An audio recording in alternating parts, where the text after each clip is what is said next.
A paz e o amor de Cristo estão com todos nós. Sejam bem-vindos a mais uma aula do Pro-ENEM, aulas 11 e 12, do sexto dia de aula que nós teremos virtualmente, à distância. E aqui vamos nós falar de funções agora. Nessa aula de hoje,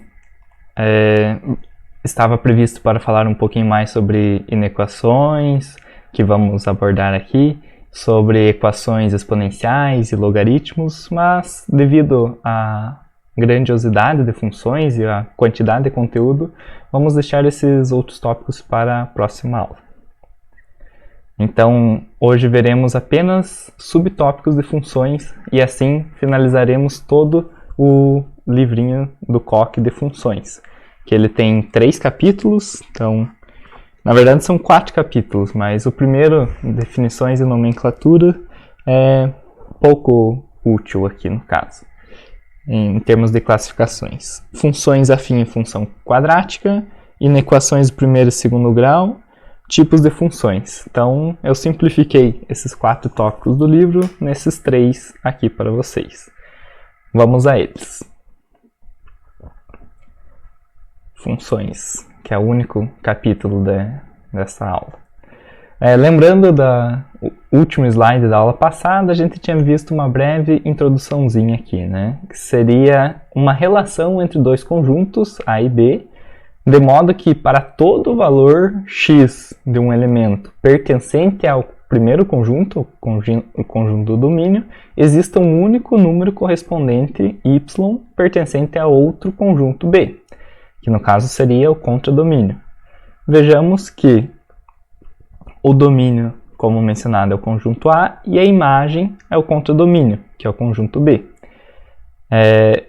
Nesse caso, a imagem não é por completo o conjunto B, a imagem é só parte do conjunto B, seria só o y1, 2 e o 4. O y3, perceba que não tem nenhum valor correspondente do A que leva para ele. Logo, como a imagem e o contradomínio são diferentes, podemos explicitar ele, escrever, dissertar de formas diferentes.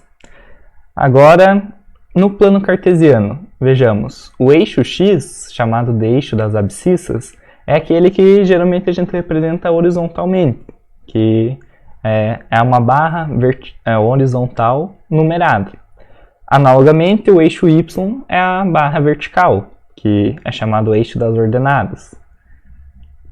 Como podemos ver nesse desenho aqui em 3 dimensões, temos o eixo x, o eixo y e o eixo z. Então, nesse caso, o eixo y não está na vertical, né? Está inclinado ali, por se tratar de um diagrama tridimensional, que não é o que vamos abranger agora. Agora vamos falar de apenas 2 dimensões. Então, vamos analisar esse plano da esquerda aqui, o plano cartesiano, onde o eixo das abscissas geralmente fica na horizontal, o eixo x, e na vertical, o eixo y, das ordenadas.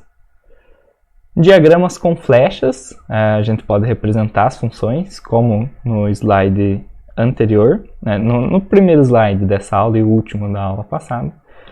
Tabelas, gráficos e sentenças matemáticas. Então, tabelas tem a ver com o próximo tópico também, com pares ordenados. Você monta uma tabelinha, coloca valores de x, de y, está feita uma função. Essa é a regrinha, pronto, e acabou. Gráficos é mais visual, quando está olhando para uma curvatura ou uma reta presente no plano cartesiano. Sentenças matemáticas é o mais comum, é o mais empregado, que define praticamente todas as funções, de maneira fácil e direta, às vezes não tão perceptível, não tão visual, que nós abordaremos aqui e está presente nos exercícios.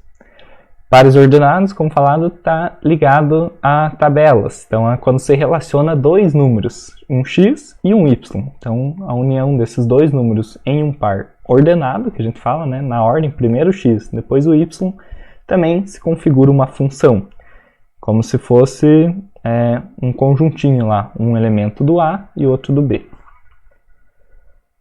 Passamos agora para a nomenclatura da f de x. Então, quando a gente olha esse símbolo que está na esquerda, a gente lê ele como se fosse um f de x. como se fosse não, né? É um f de x, é a função que estamos analisando. Porque a gente vai pegar qualquer x pertencente ao domínio e vamos transformá-lo em um outro valor, um valor y pertencente ao contradomínio, por exemplo. Que no caso seria também a nossa f de x.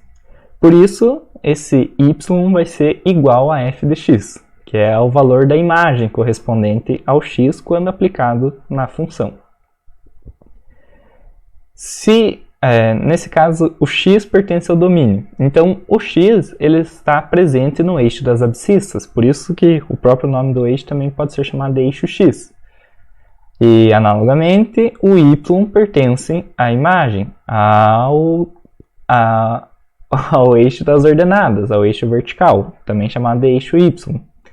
Também pode ser considerado f de x, então tanto faz, se chamar de y ou f de x vai ser a mesma coisa, se referir a algum elemento da imagem da função. Então, após aplicar o x na função, temos o valor de y, ou o valor de f de x. Agora, algumas definições aqui quanto ao tipo de funções. Inicialmente, vemos sobrejetora, que é o caso onde a imagem é igual ao contradomínio. Lembrando as primeiras informações nossas, nem toda imagem é igual ao contradomínio. Então, quando isso ocorre, é um caso específico de funções, chamamos de função sobrejetora. Percebemos também que, nesse caso, é como se fosse no plano cartesiano, desenhamos ela, né? É como se todo aquele eixo vertical tivesse preenchido com números, com conteúdo, com pontos, independente se estão na mesma linha do x ou não, né? Então, nesse caso, vamos ler a definição, né, específica. Seja f de x de a para b uma função, f de x é sobrejetora se, para todos os elementos do contradomínio, existir pelo menos um elemento no conjunto do domínio, tal que f de x é igual a y. Então, sempre que você tiver essa função, se todos os valores de x, se todos os elementos do contradomínio, y, existir um x que leve para eles, então essa função tem a imagem igual ao contradomínio. Por exemplo, todas as funções de primeiro grau, que veremos em seguida.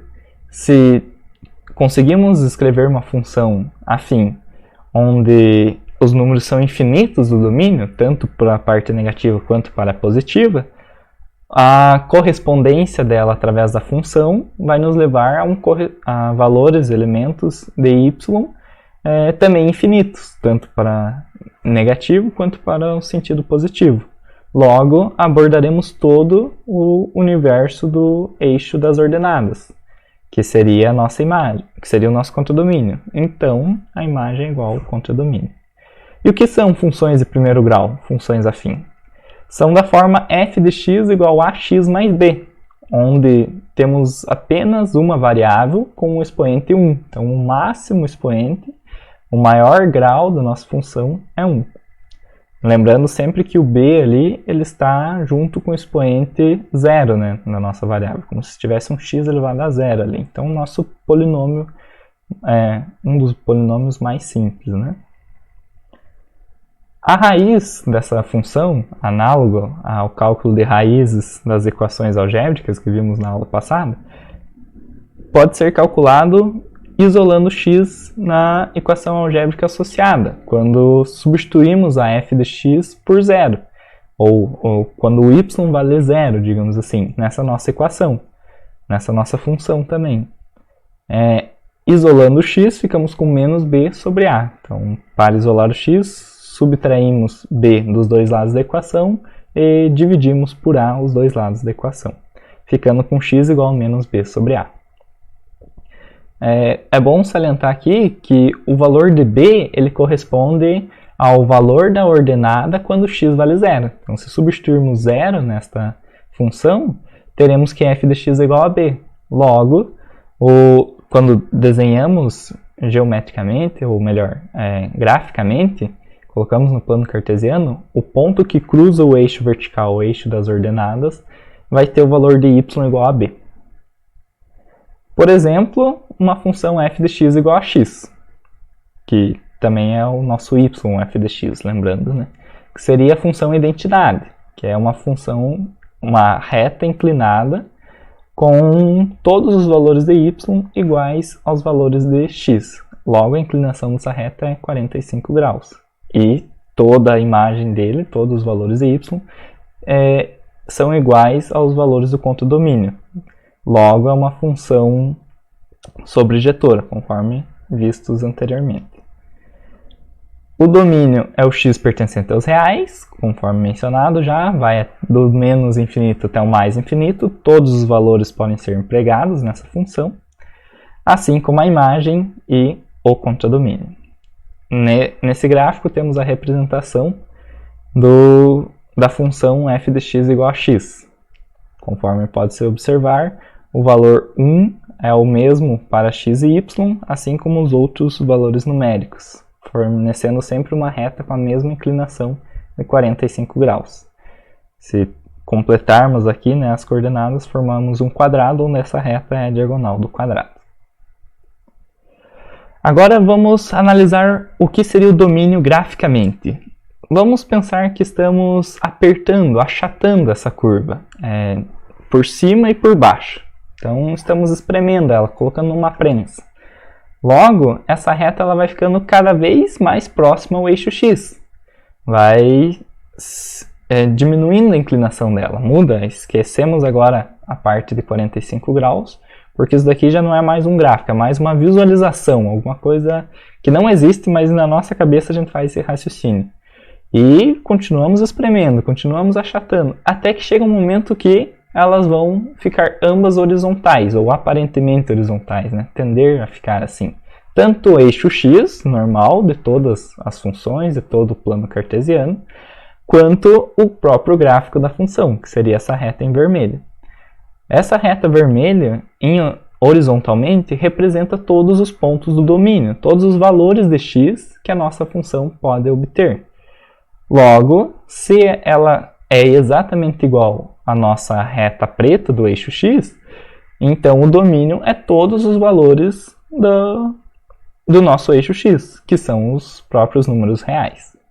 Analogamente, vamos realizar esse procedimento para a imagem. E agora achatamos horizontalmente, né? Da esquerda para a direita e da direita para a esquerda. E vamos comprimindo cada vez mais, de modo que somente ficaremos com o eixo y, com o eixo das ordenadas, que é o que importa nesse caso, para calcular a imagem. Também, no caso de funções afim de primeiro grau, a reta vermelha, que é o gráfico da nossa função, será exatamente igual ao gráfico do nosso eixo das ordenadas, a reta vertical preta. Logo, tanto a imagem quanto o contradomínio são os mesmos, são todos o conjunto dos reais, todos os elementos, números pertencentes ao conjunto dos reais. Beleza?